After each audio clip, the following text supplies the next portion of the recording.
Hey everyone, and welcome back to my YouTube channel. Today I'm making this a lot cheaper.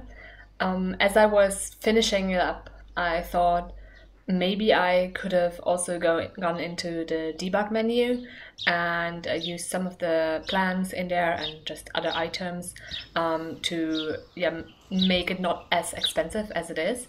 It costs around 55,000 simoleons, and I thought if I would just use the debug plans for like the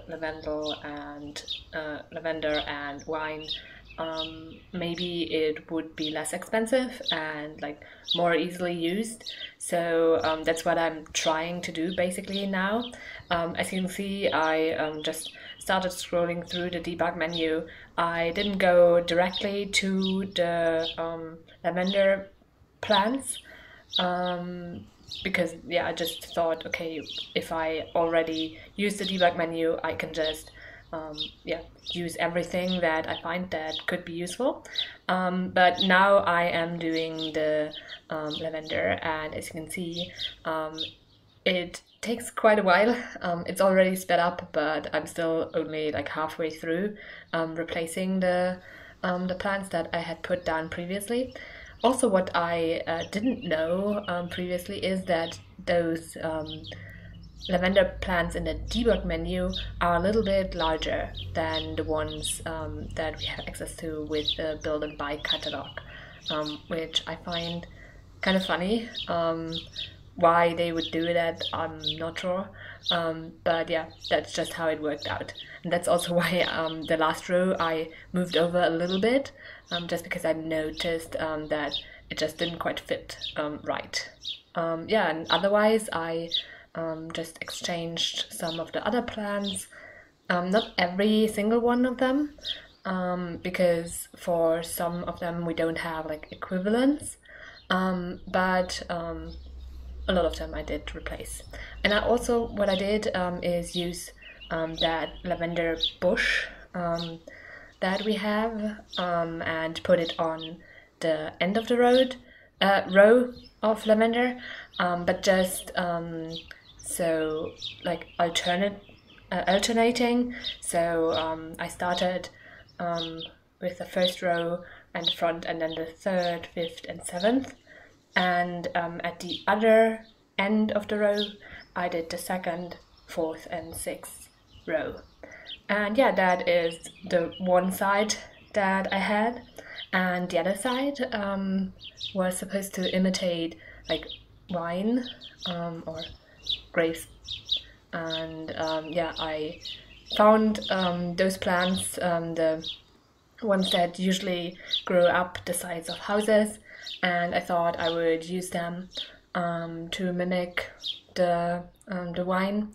I thought it made a little bit more sense than any other plant. The ones that I had used from the build and buy catalog already didn't really look like wine or grapes, but I thought, what could I replace it with? And I found it, and I thought, why not this one? It looked the most like something that could be grapes, I thought. And yeah, as you can see, it still took a while to replace it. The deleting of the bushes was the easiest part, but in the end I did manage it, and I just alternated and made some random patterns with the different sizes that we have here. And then I was finished with like the large scale replacements that I thought about when I thought of the debug menu, but I still scrolled through the whole menu and thought about what else I could replace. I also thought about replacing the fences, but the fences that I replaced it with, I wanted to use them because they're taller, but I noticed that they are quite expensive. So it wouldn't have made the build any cheaper. So I thought, okay, that doesn't make sense to use them then. And I moved back to the lower ones. And with that, I managed to make it I think 37,000 simoleons only instead of 55. And then yeah, I was finished. Now you can see some screenshots of the build. I hope you like it. You can download it from the gallery. My ID is tggsims, same as my YouTube channel name. I also hope that you liked the video and will consider pressing the thumbs up button and subscribing. Thanks very much for watching and have a great week. Bye!